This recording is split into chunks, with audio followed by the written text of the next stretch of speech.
gentlemen, Miss Alison Krauss.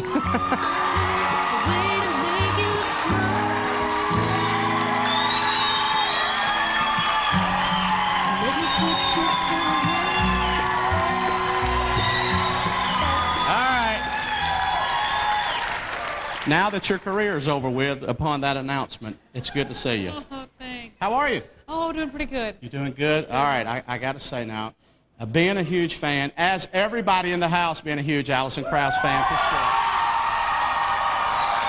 I got to ask you a question. Who is Alison Krauss a huge fan of? Who do you like? Put you on the spot here. Come on. Who do I like? We ain't going to make nobody mad. I'll make it easier for you. Who's in your CD player? Well, actually, in the CD player right now is my Ultimate Funk tape from Walgreens, which is one of my favorite tapes. So I've got that right now. Parliament and Actually, Kool and the Gang, Get Down on It is on there. And Kool and... You know what, folks? I'd have never thought Alison Krauss would have said Kool and the Gang is in her CD player. But that's cool, though. I'm digging it. All right, first of all, congratulations. Not one CMA Award nomination. No. Not two. I mean, we won't even go to two. Ladies and gentlemen, 3 CMA nominations for this young lady right here.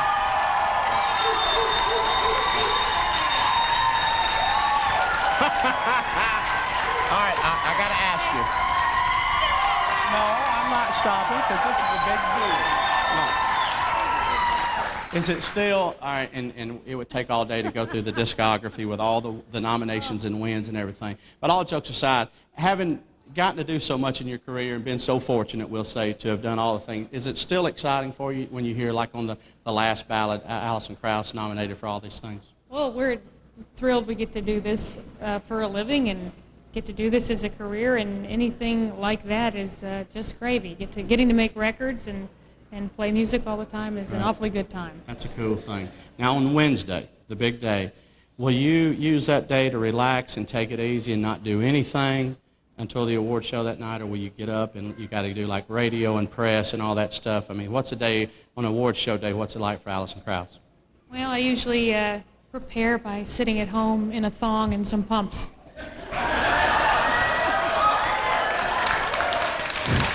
Now you see why I'm going to marry her, boys. You know, my next question was going to be, what are you wearing? But I think you summed that up in a nutshell right there, folks. All right, Union Station, y'all are performing Wednesday night. After, again, how many times do you think you've actually performed on the CMAs? Any clue? Oh, I think probably 4 or 5 times. 4 or 5, all right. Now, doing all the big tours and so forth, do you still get nervous getting up in front of, like, your peers? And, you know, I mean, after all, there's probably about 4 or 5 million people watching, or do you just get up there and wail it out like always? No, I don't like to think of people I actually know watching. That's harder. And they, might think I look stupid or something, and that's hard for me. You don't, though. Trust me. Yeah. I'll vouch for you on that one. Oh. All right, let's talk about Tuesday. The first ever, folks, live Alison Krauss and Union Station record comes out Tuesday. 24 cuts, I might add. Not 10 or 11 or 25, actually. I'm sorry, not 10. I just got corrected in my ear. Thank you, Dottie. 25 cuts live, folks. How was that? What made you finally decide to do a live album? That's the first one, right? Yeah, it's the first one for us. We talked about it a number of times, but a friend of ours, she kind of headed up the division that wanted to put the record out, and she's like, do it. Right. And we're like, okay.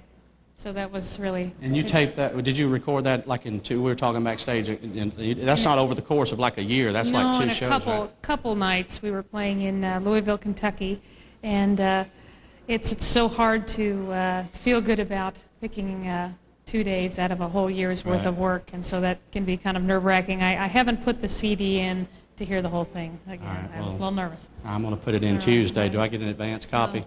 Can you help a brother out? All right, give us the scoop behind the new video or the new song, my favorite. Let me hear a little bit about it. Now, I've actually saw the video, so let me hear a little bit about it. Give me the scoop. Is there one? Is there not really, no scoop really. Tell them a little bit about the song then. What's happening? Well, this is actually one of my favorite songs. It was written by Gillian Welch and Dave Rawlings, and it's just a sad, pitiful number that fits in with the rest of the stuff. Want to play a couple of tunes for you, and the first one we're going to play is called the Emphysema Two-Step. It's a song that I ripped off from an old accordion player a long time ago, and he would put his accordion in the case at night, and then they'd just close it and put it in the box, and it would just kind of go like that. And he called it the emphysema waltz, but I speeded it up a little bit. So this is called the emphysema two-step, and thank you all for coming out tonight, and we hope you enjoy what we do here. There we go. 1, 2, 3.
Thank you very much.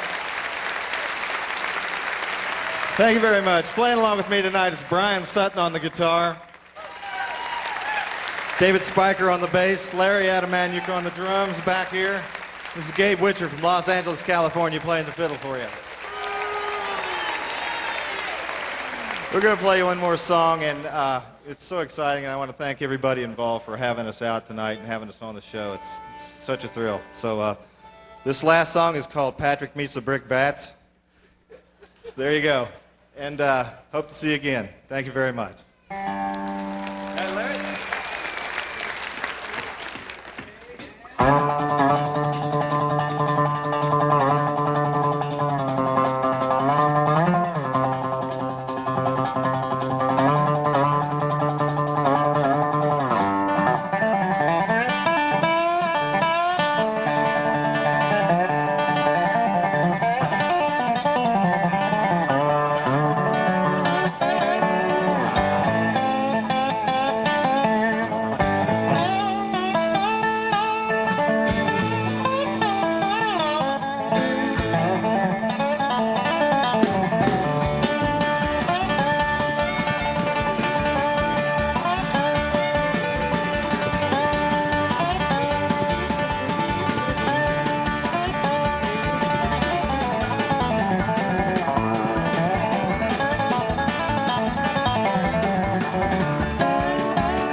seems to tie me down.